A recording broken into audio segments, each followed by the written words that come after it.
Cara enxadrista, tudo bem? Estamos começando nossa série aqui, Histórias e Partidas de um GM bem brasileiro. Estamos aqui com o Everaldo Matsura, grande mestre. Tudo bem, Everaldo? Tudo bem, André? Prazer estar aqui de novo participando do seu canal aqui. Um abraço a todos, hein? Everaldo, muito obrigado. Vamos falar hoje sobre a sua primeira participação em finais de Campeonato Brasileiro. Como vai ser essa história hoje? Estamos, acho que no ano de 1988, isso? Isso faz um tempinho atrás, né? Eu joguei uma semifinal do Brasileiro e me classifiquei para jogar essa final.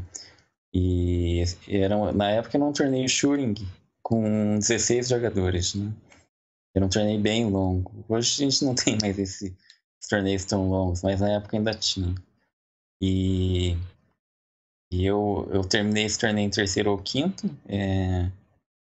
Nos critérios de empate, para mim não ficou muito bem claro. Inclusive, eu fui ver no site da Adalto, que é um site que tem os resultados todos os campeonatos brasileiros, conta lá como terceiro ou quinto. Eu não sei, eu fiquei em terceiro, quarto ou quinto.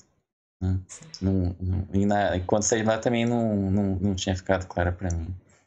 Mas e essa partida que a gente vai ver é uma partida que foi jogada já mais na segunda metade do torneio e foi um ponto onde eu ganhei acho que eu ganhei 3 partidas seguidas praticamente. Essa partida está jogando de brancas contra o mestre feed Ricardo Teixeira. É um jogador que quase virou Isso. mestre internacional, né? Ele tinha sido vice-campeão brasileiro do ano anterior, se não me engano. Então é um jogador fortíssimo lá, na época. Isso. Ainda é, né? Uhum. Aqui seguiu com E4, C5, agora uma siciliana. Cavalo F3, D6, D4. Tem aqui todos os lances bem comuns, bem típicos, né? Sim. Essa variante aí, na época, era uma das mais populares. Hoje é mais a Narf, né? Essa aí o pessoal chama de 4 cavalos, eu chamo de Richter. E a variante Hauser da Richter é Bispo G5, que é o que eu joguei e o que eu jogo ainda hoje, né? É a linha mais popular. Sim, sim. Inclusive em programas, em qualquer partida online, ele dá como essa variante Richter também. É interessante. Como é que é? Na internet, colocando essa partida em diagrama do chess.com, do Lichess, ele dá a partida como o sistema Richter mesmo ali, o nome da Ah, tá. variante. Pensei. Silk com dama D2, Uhum. bispo E7, roque longo, roque e cavalo B3, né? Chega numa posição Isso. de roque de alas opostas aí novamente. Exato. A ideia desse cavalo B3 é abrir a coluna D e colocar uma pressão lá sobre o peão em D6. Por exemplo, a ideia poderia ser bispo toma F6, bispo toma F6, dama toma D6, né? Por isso capturar esse peão que tá caindo de D6, né? Isso. E você falou que você teve inspirações do Tal pra essa partida, né? Isso, essa daí conhecia do Informador, duas partidas de 85, né? Era uma partida que ele ganhou do Cortinó e uma do Cisniega. Então eu tava tentando ver se eu aproveitava as ideias, né? Só que aquele jogo é diferente Só dos que dois, né? tanto o Cortinó como o Cisniega jogaram A5 em vez de dama B6. A ideia aqui do Esse dama A5 B6 pra mim não era um lance conhecido. Exato. cai nessa O Cortinó variante. ganhou duas belas partidas aí. Aquele jogo do lance da B6 é um pouquinho novidade agora, né? Na verdade não era, né? Era um lance bem jogado, só que eu pessoalmente não conhecia, né? Aí eu tentei adaptar para jogar uma siciliana tipo ataque inglês, que na época tava se tornando popular, né? E aqui você não pode fazer a captura igual antes, né? Que quando você Porque capturar aí ele tá caindo desse, peão em F2, né? de F2, ele pode ter algum um ataque, né? Isso. No mínimo eu vou ter perdido meu bispo importante, ele vai ficar dominando as casas pretas, né? Para mim não compensa trocar esse peão agora. O ataque inglês ele é essa formação, é G2, F3, E4, que aí o meu peão G4 fica sólido e também o F3 apoia o G4, né? Essa linha era mais comum na dragão, né? Quando o peão preto está em G6, o bispo saiu por G7. Mas naquela época estava se tornando popular esse tipo de ataque contra a Nardorf, né? Eu tentei improvisar aqui. E, curiosamente, essa linha é teórica, mas não que eu tivesse muito conhecimento, né? Aí seguiu agora com torre D8, aí jogou lance bispo E3, né? Isso, eu já estou preparando o G4, G5, né? Aqui você conta que tinha a opção do lance rei B1, mas isso aí vai ser uma história pra uma outra partida, provavelmente, né? A gente vai contar mais pra frente. É, isso, que eu cheguei a ganhar do Veskov com o Rei B1. Esse Rei B1, eu tinha uma inspiração porque eu estudei o livro da Nand, das partidas selecionadas dele. E ele ganhou uma partida num grande mestre americano, Joe Benjamin. É uma partida muito interessante, que uma hora ele faz um sacrifício de dama, então. Que eu recomendo ver também, então. Sim. Aí eu sigo aqui com bispo E3, Isso. dama C7, jogo com dama F2. Isso, esse aí já evita A6 direto, porque eu teria bispo B6, né? Então ele acelerou o cavalo D7, porque o contra-ataque dele vai por A6 e B5. E aí ele defendeu a entrada do bispo em B6 ali. Sim, aí sigo agora com G4 e agora começa o avanço de peões pra buscar um ataque. Né? Isso. G5. G5 aqui e H4. Então tá começando a chegar seu ataque. Isso. Agora ficou mais ou menos um ataque inglês, né? Ataque de peões em flancos opostos. Sim. Aí sigo agora com torre B8. H5. Cavalo de 100 E5. Isso. A ideia dele é jogar uma hora cavalo C4, né? Se eu jogar F4, ele pode também jogar cavalo de G4. Aqui jogar o cavalo de G4 incomoda um pouquinho que tira o seu bispo, né? Esse bispo é importante nesse tipo de posição. Eu posso perder o controle das casas pretas se deixar o cavalo dele trocando. Né? Aí sigo agora com o G6. Isso aí eu acelerei o ataque. Esse não é o lance mais preciso, eu acho, objetivamente falando. Mas ele é o lance mais lógico no meu modo de ver, porque ele acelera bastante o ataque. Né? Eu sacrifico o peão para abrir as colunas G e H, que é o meu objetivo aqui. Ok, fez F captura G6. Eu ganho um tempo para desenvolver o bispo, né? Sim, ameaçando o peão G6. Eu estou ameaçando o peão em E6. Quando ele defender, eu posso jogar F4. A questão é que agora ele não tem cavalo G4, né? Depois de F4. Sim. Aí jogou lance cavalo F8. Percebeu? F4. Isso tudo parecia para mim muito lógico, né? Embora não é tão simples assim a posição. As pretas têm jogo aqui. Aí sigo com cavalo C4. Exato. A captura G6. Aí ele fez um B4. Aqui, só voltando um lance, volta esse HG6 só para mim. Se o rei branco tivesse em B1, que é um lance profilático, normal nesse tipo de posição, as brancas poderiam jogar bispo C1, né? Criando ali uma posição de defesa para o rei branco. Ali. Aí essa posição é bem sólida ali para o rei branco. Então, por exemplo, rei B1 ele tem uma vantagem, seria uma vantagem nesse momento.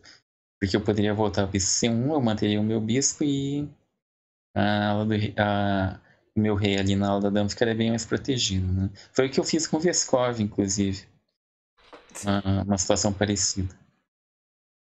Aí é um lance que seria. Um lance profilático, um lance que você faz antes para prever alguma ação do adversário. Né? Isso, caso, exatamente. Nesse caso, o rei B1 parece que não faz sentido antes, mas agora faz bastante sentido. Exatamente, porque esse tipo de posição é um pouquinho diferente da dragão. Por exemplo, na dragão, os ataques vêm muito mais fortes, tanto das brancas como das pretas. Aqui não, aqui a gente pode alternar entre fazer um lance de ataque e um lance de melhora na defesa. Ele não é aquele estilo em que você joga unicamente pelo ataque. Você às vezes faz um lance defensivo também. Né? Aí ele fez agora o lance B4, né? Você falou que foi um lance um pouco impaciente na posição. Ele se apressou, porque como eu estava atacando forte ele na ala do rei, eu acho que ele sentiu a necessidade de começar as ações mais... que ele começasse a atacar alguma coisa, né? Mas era melhor ele ter continuado na defesa ali um pouquinho mais, ter capturado mesmo. Fazer o cavalo pro G6, né? Que essa posição ela é bem certa, tá? É uma posição distrativa, né? Eu não sei direito o que está acontecendo, mas aí as pretas com certeza têm contra-ataque, né? E a posição do rei dele não é tão problemática assim, porque ele conseguiu criar ali um certo bloqueio nas colunas, né? Eu acho que as pretas têm bom jogo aí, tá? Na minha opinião. E quando ele fez o B4, você Isso, agora é porque ele achou que jogando rei H8, o rei dele ia ficar sólido ali. O que não é bem assim. Ele achou que ele seria o peão camaleão, né? Sim. Aí você jogou esse lance bispo D4 aqui, que é um lance que exclama duas, né? Quando eu passei no programa pra avaliar. Na verdade, ele é um lance mais ou menos lógico, né? Mas a ideia é uma ideia da iniciativa. Quando alguém ataca uma peça sua, você só não vai tirar ela do ataque, ou seja, você só não vai ceder à iniciativa se você puder criar uma ameaça de valor igual ou superior, né? Isso eu li num livro falando sobre iniciativa. É um livro interessante do Ivan Sokolov. É Sacrifício e Iniciativa. Se alguém quiser ver esse livro, eu acho que tem algumas coisas legais só. Aí depois aqui ele seguiu com B captura C3. Isso. Porque se ele jogasse E5 para bloquear a diagonal do bispo, eu tinha cavalo D5, né? Isso é o detalhe. E aqui você faz uma série de sacrifícios aqui muito bacana. Fiz o bispo captura Agora D7. vou destruir toda a cobertura de peões do rei dele, a última, né? Ele é obrigado a capturar. E agora aquele peão que estava meio que me atrapalhando, porque ele estava se escondendo atrás, eu posso sacrificar. Aí você faz o peão camaleão vira uma dama, no caso. Isso. E ele sumiu, né? Então agora ele deixou de ser uma proteção para o rei dele. Ele é obrigado a capturar e eu vou dar um descoberto. Agora se vê que o rei dele não tem nenhuma proteção nessas duas colunas, H e G, né? Sim. Lá na posição estabilizou muito rápido. Uhum. Tudo de maneira forçada. Depois de rei G7, jogou torre G1. E aí ele abandonou, porque aí cavalo G6 seria o lógico, né? Pra ele cobrir. Se rei F6, torre H6 mate, né? Aí eu sacrifico a qualidade, torre por G6, rei por G6, dou um cheque de dama em G2 ou G3, qualquer um. Tanto faz. Rei F6, e aí eu dou mate com torre H6, né? Certo, aí finaliza a posição. Isso. É bem bacana, é bem bonito o sacrifício que aconteceu aqui no lance 23 aqui do bispo por G7, acabou sendo tudo forçado, né? E esse lance dama exatamente. Ele não é difícil de calcular porque é uma linha forçada, né? Mas a ideia em si é legal, eu gostei da ideia, né? É curioso, você tem que pegar a dama que estava próxima de uma promoção pra abrir linhas, né? Isso foi bem bacana, achei bem bonita essa combinação. Vamos virar Ela dessas. não é difícil, mas ela é bonitinha, né? Sim, sim. É bem bacana. Então essa posição que nós estamos vendo aqui foi sua primeira participação no Campeonato Brasileiro, você estava com 18 anos na época e conseguiu ganhar do vice-campeão do ano anterior, isso? Isso, exatamente. Exatamente isso. Everaldo, então...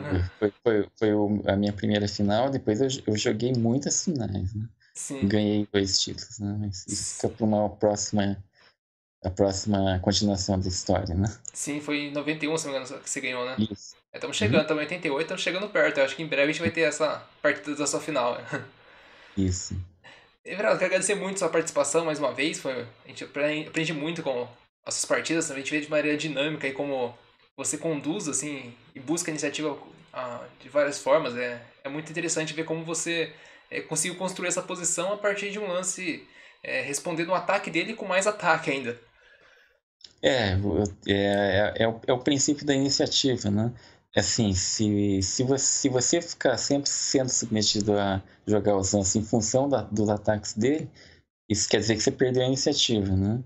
Sim. E aqui quando ele me atacou o cavalo, a primeira coisa que pensei se eu tirar o cavalo, talvez ele tome a iniciativa, né? Então eu pensei em lances de ataque em vez de simplesmente tirar o cavalo, que poderia ser da iniciativa para ele, né? Então essa ideia da iniciativa, essa questão, ela é muito importante, né? Eu recomendo para o pessoal aí pensar, né, nessa questão. Esse livro do Sokolov eu acho interessante nesse aspecto da iniciativa. Acho que ele coloca alguns exemplos interessantes sobre essa questão de você ignorar o ataque adversário sobre alguma peça para você começar a atacar, né? Claro que nem sempre isso é possível. Isso não é qualquer posição que você pode fazer isso, né? Mas é uma coisa que você deve ter sempre em mente, né? Sim. Obrigado muito pelas explicações, acho que vai contribuir bastante quem está acompanhando. Isso foi uma aula de iniciativa hoje nessa partida. Eu que agradeço aí pela participação. Imagina. Galera, então quem não se inscreveu no canal, tá aparecendo para você aí embaixo o botãozinho de inscreva-se. Acompanhe nossa série aí, em breve vamos ter o nosso 5º episódio. Contatos do Everaldo estão aqui na nossa descrição do vídeo. Deixa aqui um forte abraço, fique com Deus. E estamos aqui no Xadrez com Gratidão, feito por quem gosta de xadrez.